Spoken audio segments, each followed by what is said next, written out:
ಇಲ್ಲಿ ಮೀನಾ ಔಷಧಿ ಕೊಟ್ಟಿರ್ತಾರಲ್ಲ ಅವ್ರ ಹತ್ರ ಬಂದಿರ್ತಾಳೆ.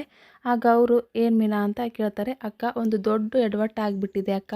ನಮ್ಮ ಮನೆಯವರಿಗೆ ಅಂತ ಜ್ಯೂಸ್ ಮಾಡಿ ನೀವು ಕೊಟ್ಟಿದ್ರಲ್ಲ ಪೌಡ್ರ್, ಅದನ್ನು ಅದರೊಳಗೆ ಹಾಕಿಟ್ಟಿದ್ದೆ. ನಮ್ಮ ಅತ್ತೆ ಗೊತ್ತಿಲ್ಲ, ಏನಾದರೂ ಹೆಚ್ಚು ಕಡಿಮೆ ಆಗುತ್ತೆ ಅಂತ ತುಂಬ ಭಯ ಆಗ್ತಾ ಇದೆ ಅಕ್ಕ ಅಂತ ಕೇಳ್ತಾಳೆ. ಓ, ಇಂಥ ಕೆಲಸನೆಲ್ಲ ಸ್ವಲ್ಪ ನೋಡ್ಕೊಂಡು ಮಾಡೋದಲ್ವ ಮೀನಾ ಅಂತ ಹೇಳ್ತಾಳೆ. ಅವಾಗ ಅಂದರೆ ಅಪಾಯ ಏನಾದರೂ ಏನಾಗಲ್ಲ ಮೀನಾ, ಸ್ವಲ್ಪ ಹೊತ್ತು ಹೊಟ್ಟೆ ಕೆಡಬಹುದು ಅಷ್ಟೇ, 1-2 ಗಂಟೆ ಸರಿ ಹೋಗಿಬಿಡುತ್ತೆ.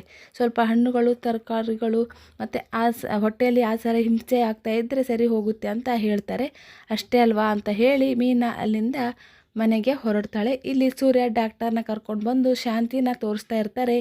ಏನಾಗಿದೆ ಡಾಕ್ಟರ್ ಅಂತ ಕೇಳಿದರೆ, ಫುಡ್ ಪಾಯ್ಸನ್ ಆಗಿದೆ, ಇಂಜೆಕ್ಷನ್ ಎಲ್ಲ ಕೊಟ್ಟಿದ್ದೀನಲ್ಲ, 1 ಅವರಲ್ಲಿ ಸರಿ ಹೋಗಬೇಕು, ಆಗಲು ಹೊಟ್ಟೆ ನೋವಿದ್ದರೆ ಆಸ್ಪತ್ರೆಗೆ ಕರ್ಕೊಂಡು ಬನ್ನಿ, ಟ್ರಿಪ್ ಹಾಕ್ತೀನಿ ಅಂತ ಡಾಕ್ಟರ್ ಹೇಳ್ತಾರೆ. ಅಷ್ಟೊತ್ತಿಗೆ ಮೀನಾ ಬರ್ತಾಳೆ. ರೀ, ಯಾರದು ಅಂತ ಕೇಳ್ತಾಳೆ. ಡಾಕ್ಟರ್ ಕಣೆ, ಸಕ್ಕರೆಗೆ ಸ್ವಲ್ಪ ಹುಷಾರಿಲ್ಲ, ಅದಕ್ಕೆ ನೋಡೋಕೆ ಕರ್ಕೊಂಡು ಬಂದಿದ್ದೆ ಅಂತ ಹೇಳ್ತಾಳೆ. ಆಗ ಮೀನಾ ಏನಾಯಿತು ಅಂದು ನೋಡೋಕ್ಕೆ ಓಡೋಡಿ ಹೋಗ್ತಾಳೆ. ಆಗ ಮನುಜ, ಅಮ್ಮ ಹೊರಗಡೆ ಏನಾದರೂ ತಿನ್ಕೊಂಡು ಬಂದ ಅಂತ ಕೇಳ್ತಾನೆ. ಆಗ ಶಾಂತಿ, ಇಲ್ಲ ಕಣೋ, ವಸೂಲ್ ಮುಖಾನೇ ನೋಡಿಲ್ಲ, ಹೇಗೋ ತಿನ್ನಲಿ ಅಂತ ಹೇಳಿ ಎಲ್ಲರೂ ತಿಂದಿರೋ ಇಡ್ಲಿ ತಾನೇ ತಿಂದಿರೋದು, ಮತ್ತು ಹೇಗಾಯಿತು, ನಮಗೆ ಯಾಕೆ ಏನೂ ಆಗಿಲ್ಲ ಅಂತ ಮನುಜ ಕೇಳ್ತಿರ್ತಾನೆ. ಮೀನಾ, ಅತ್ತೆ ಹೇಗಿದ್ದೀರಾ ಅಂತ. ಆಗ ಶಾಂತಿ, ಏನೇ ಹೇಗಿದೆಯಾ ಅಂತ ಕೇಳ್ತಾ ಇದೆಯಾ ಅಥವಾ ಹೆಂಗಿದೆಯಾ ಅಂತ ರೇಗಿಸ್ತಿದೆಯಾ ಅಂತ ಹೇಳ್ತಾಳೆ. ಮೀನಾ ತುಂಬಾ ಬೇಜಾರಾಗುತ್ತೆ. ಅವರು ಅದು ಮತ್ತು ಆರೆಂಜ್ ಕುಡಿದ್ರಲ್ಲ, ಅದನ್ನು ಇವರಿಗೆ ಅಂತ ಮಾಡಿಟ್ಟಿದ್ದು, ಅದು ಬರೀ ಆರೆಂಜ್ ಜ್ಯೂಸ್ ಅಲ್ಲ, ಅದಕ್ಕೆ ಔಷಧಿ ಹಾಕಿದ್ದೆ.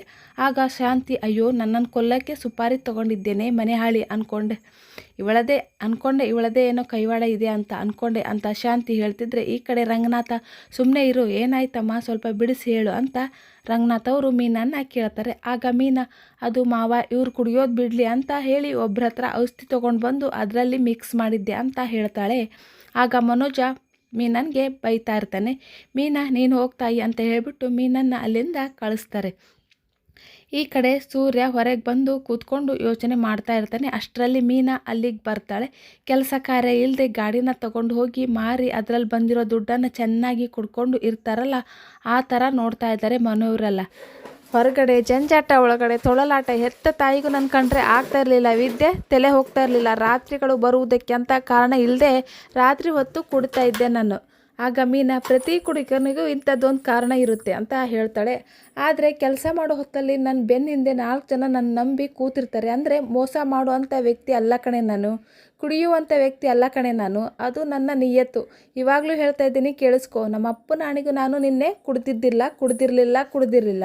ಇದನ್ನು ಯಾರಿಗೆ ಹೇಳಿದರೆ ಯಾರು ನಂಬ್ತಾ ಇಲ್ಲ. ನನ್ನ ಮೇಲೆ ನಂಬಿಕೆ ಇರೋ ಒಂದೇ ಒಂದು ಪ್ರಾಣಿ ಕೂಡ ಇಲ್ಲ ಈ ಭೂಮಿ ಮೇಲೆ. ಅಂದಾಗ ನಾನೇನು ಮಾಡಲಿ, ಸಾಯಲಿ, ಈ ನೋವುಗಳೇ ನನಗೆ ಕುಡಿಯೋ ಹಾಗೆ ಮಾಡಿದ್ದು ಅಂತ ಹೇಳ್ತಿದ್ರೆ ಮೀನಾ ಅಳ್ತಾ ಇರ್ತಾಳೆ. ಆಗ ಸೂರ್ಯ ಮೀನನ್ನು ಬಂದು ತಬ್ಕೊಳ್ತಾನೆ. ಈ ಕಡೆ ಮೀನಾ ಶಾಂತಿಗೋಸ್ಕರ ಮಜ್ಜಿಗೆ ತಗೊಂಡು ಬಂದಿರ್ತಾಳೆ. ಶಾಂತಿ ಮಜ್ಜಿಗೆ ಕುಡಿಯದೆ ಮೀನನ್ಗೆ ಬೈತಾ ಇರ್ತಾಳೆ. ನಾನು ನಾಯಿ ಥರ, ಈ ಮಜ್ಜಿಗೆ ಕುಡಿದ್ರೆ ನಾನು ನಾಯಿ ಥರ ಅಂತ ಹೇಳ್ತಾ ಇರ್ತಾಳೆ. ಅದನ್ನು ಮೊದಲು ನೀನು ಕುಡಿ ಅಂದ್ಬಿಟ್ಟು ಮೀನಾ ಅಲ್ಲಿಂದ ಮೀನಾಗೆ ಕುಡಿ ಅಂತ ಹೇಳ್ತಾಳೆ. ಅದನ್ನು ಮೀನನ್ನೇ ಕುಡಿದ್ಬಿಟ್ಟು ಅಲ್ಲಿಂದ ಹೋಗ್ತಾಳೆ. ಇಲ್ಲಿ ಸೂರ್ಯ ಪೊಲೀಸ್ ಸ್ಟೇಷನ್ಗೆ ಬಂದು ಹೇಳ್ತಾನೆ.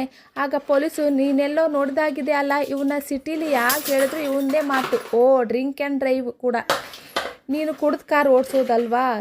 ಆಗ ಸೂರ್ಯ, ಕುಡ್ದಿಲ್ಲ ಸರ್ ನಾನಂತ ಹೇಳ್ತಿದ್ದ. ಬಾರ್ಗೆ ಕುಡಿಯೋಕ್ಕಲ್ಲದೆ ಕರೆಂಟ್ ಬಿಲ್ ಕಟ್ಟಕ್ಕೆ ಹೋಗಿದ್ದೇನಪ್ಪ ಅಂತ ಹೇಳ್ತಿರ್ತಾರೆ. ನಿನ್ನೆ ನಾನು ಕುಡ್ದಿರಲಿಲ್ಲ ಸರ್ ಅಂತ ಸೂರ್ಯ ಹೇಳ್ತಿದ್ರೆ ಪೊಲೀಸರು, ಕತೆ ಚೆನ್ನಾಗಿದೆ, ಇದನ್ನೆಲ್ಲ ನಾವು ನಂಬಲ್ಲ, ಏನೋ ವಾಯ್ಸ್ ರೇಜ್ ಮಾಡ್ತಾ ಇದೀಯಾ, ಹಲೋ ಕೂತಿರೋ ಸಾಹೇಬ್ರು ಬರೋ ತನಕ ಅಂತ ಹೇಳಿ ಸೂರ್ಯನಿಗೆ ಪೊಲೀಸರು ಹೆದರಿಸ್ತಾರೆ. ಅಲ್ಲೋಗಿ ಕೂತ್ಕೊ ಅಂತ ಹೇಳಿಬಿಡ್ತಾರೆ. ಆಗ ಸೂರ್ಯ ಕೂಡ, ಸಂಪಾದನೆ ಮಾಡೋನಲ್ಲ ಸರ್, ನಾನು ದುಡ್ಡು ಸಂಪಾದನೆ ಮಾಡಲ್ಲ, ನಾನು ಕಾರ್ನ ಕೊಟ್ಟು ಬಿಡಿ ಸರ್, ನಾನು ಹೋಗ್ತೀನಿ ಅಂತ ಹೇಳ್ತಾನೆ. ಅಲ್ಲಿ ಪಕ್ಕದಲ್ಲಿರೋ ಅಂಗಡಿಗೆ ಹೋಗ್ಬಿಟ್ಟು ಒಂದು ಬಂಡಲ್ ಪೇಪರ್ ತೊಗೊಂಡು ಬಾ ಅಂತ ಹೇಳಿಬಿಟ್ಟು ಸೂರ್ಯನಿಗೆ ದುಡ್ಡು ಕೊಡದೆ ಹಾಗೆ ಕಳಿಸ್ತಾರೆ. ಆಗ ಸೂರ್ಯ ಕಣ್ಣಲ್ಲಿ ನೀರು ಹಾಕ್ಕೊಂಡು ಪೇಪರ್ ತೊಗೊಂಡು ಬರ್ತಾನೆ. ಮತ್ತು ಪೊಲೀಸ್ ಹೋಗಿ 10 ಕಪ್ ಟೀ ತೊಗೊಂಡು ಬಾ, ವಡ ಅದ್ರ ಜೊತೆ ವಡಾನು ತೊಗೊಂಡು ಬಾ ಅಂತ ಹೇಳಿಬಿಟ್ಟು ಮತ್ತೆ ಕಳಿಸ್ತಾರೆ. ಮತ್ತು ಸೂರ್ಯ ಬೇಜಾರಲ್ಲಿ ಹೋಗಿ ಎಲ್ಲನೂ ತೊಗೊಂಡು ಬಂದು ಎಲ್ಲ ಒಬ್ಬೊಬ್ಬರಿಗಾಗಿ ಪೊಲೀಸರಿಗೆ ಕೊಡ್ತಾ ಇರ್ತಾನೆ ಟೀನ. ಅಷ್ಟರಲ್ಲಿ ಸಾಹೇಬರು ಬರ್ತಾರೆ. ಇವತ್ತು ಕುಡ್ದಿಯೇನೋ ಅಂತ ಕೇಳ್ತಾರೆ. ಆಗ ಸೂರ್ಯ, ಇಲ್ಲ ಸರ್, ನಾನು ನಿನ್ನೆನೂ ಕುಡ್ದಿರಲಿಲ್ಲ ಸರ್, ಸರಿಯಾಗಿ ಚೆಕ್ ಮಾಡಿದೆ, ಕಾರ್ನ ಪೊಲೀಸ್ ಸ್ಟೇಷನ್ಗೆ ತಂದುಬಿಟ್ಟಿದ್ದಾರೆ. ಹಾಗಾದರೆ ನಾವೇ ಸರಿಯಾಗಿ ಕೆಲಸ ಮಾಡ್ತಿಲ್ಲ ಅಂತ ಹೇಳ್ತಿದ್ದೀಯೇನೋ ನಾನು ಕುಡ್ದಿರಲಿಲ್ಲ ಸರ್, ಹಾಗೆ ವಿಡಿಯೋ ಮಾಡಿ ಕಳಿಸ್ಬಿಟ್ಟಿದ್ದಾರೆ. ನನ್ನ ಕಾರ್ನ ಕೊಟ್ಬಿಡಿ ಸರ್, ನಾನು ಫೈನ್ ಬೇಕಾದರೆ ಕೊಡ್ತೀನಿ ಅಂತ ಹೇಳ್ತಿದ್ರೆ ಆಗ ಪೊಲೀಸು ತುಂಬ ಸಿಟ್ಟಲ್ಲಿ ಜೋರು ಮಾಡ್ತಾನೆ.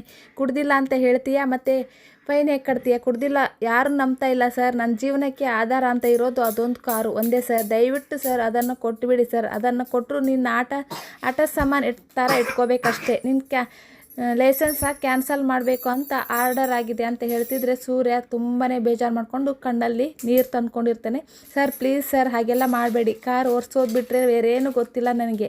ಆಗ ಪೊಲೀಸು ಕುಡಿದು ಕಾರ್ ಓಡಿಸೋಬೇಕಾದ್ರೆ ಇರಬೇಕಿತ್ತು.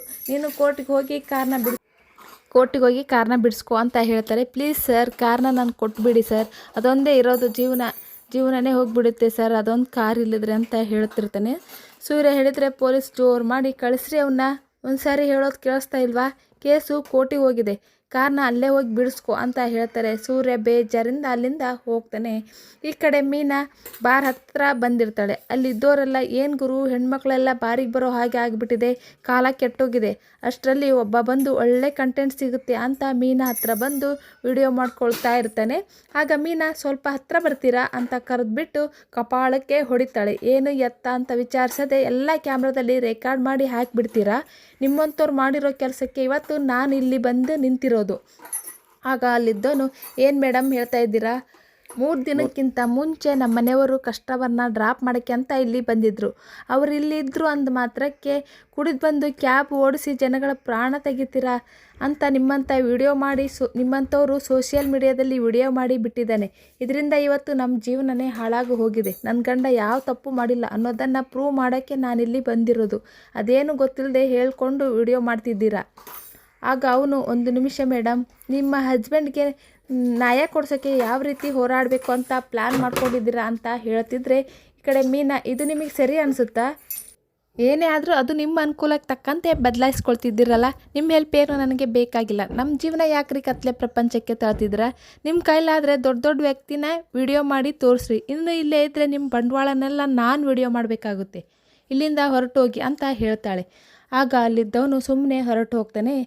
ಅಲ್ಲಿಗೆ ಈ ಎಪಿಸೋಡು ಮುಗಿಯುತ್ತೆ. ಮುಂದಿನ ಸಂಚಿಕೆಯಲ್ಲಿ ಮೀನಾನ ಸೂರ್ಯನ ಜೊತೆ ಪೊಲೀಸ್ ಸ್ಟೇಷನ್ಗೆ ಬಂದಿರ್ತಾಳೆ. ಆಗ ಪೊಲೀಸು ಈ ವಿಷಯನ ದೊಡ್ಡದು ಮಾಡೋದು ಬೇಡ, ಜನ ನಮ್ಮನ್ನು ಪ್ರಶ್ನೆ ಮಾಡೋಕ್ಕೆ ಶುರು ಮಾಡ್ತಾರೆ ಅಂತ ಹೇಳಿಬಿಟ್ಟು ಅಲ್ಲಿ ಕಾಗೆ ಸುಬ್ಬನ ಕರ್ಕೊಂಡು ಬರ್ತಾರೆ. ಆಗ ರವಿ, ನಾನು ಕಾಗೆ ಸುಬ್ಬನ ಮೇಲೆ ಕಂಪ್ಲೇಂಟ್ ಕೊಡ್ತೀನಿ, ಇವನನ್ನು ಅರೆಸ್ಟ್ ಮಾಡಿ ಸರ್ ಅಂತ ಹೇಳ್ತಿದ್ರೆ ಪೊಲೀಸು 1 ಲಕ್ಷ ಇವನಿಂದ ಕೊಡಿಸ್ತೀನಿ ಕೇಸ್ನ ಕ್ಲೋಸ್ ಮಾಡೋಕ್ಕೆ ಅಂತ ಹೇಳ್ತಿದ್ರೆ ಎಲ್ಲರೂ ಶಾಕ್ ಆಗಿ ಪೊಲೀಸ್ನ ನೋಡ್ತಿರ್ತಾರೆ. ಕಾಗೆ ಸುಬ್ಬ ಮಾತ್ರ ನಾಗ್ತಾ ಇರ್ತಾನೆ. ಸ್ನೇಹಿತರೆ, ಈ ವಿಡಿಯೋ ನಿಮಗೆ ಇಷ್ಟವಾಗಿದ್ದಲ್ಲಿ ಪ್ಲೀಸ್ ಒಂದು ಲೈಕ್ ಮಾಡಿ, ನಮ್ಮ ಚಾನಲ್ನ ಸಬ್ಸ್ಕ್ರೈಬ್ ಮಾಡ್ಕೊಳ್ಳಿ. ಧನ್ಯವಾದಗಳು.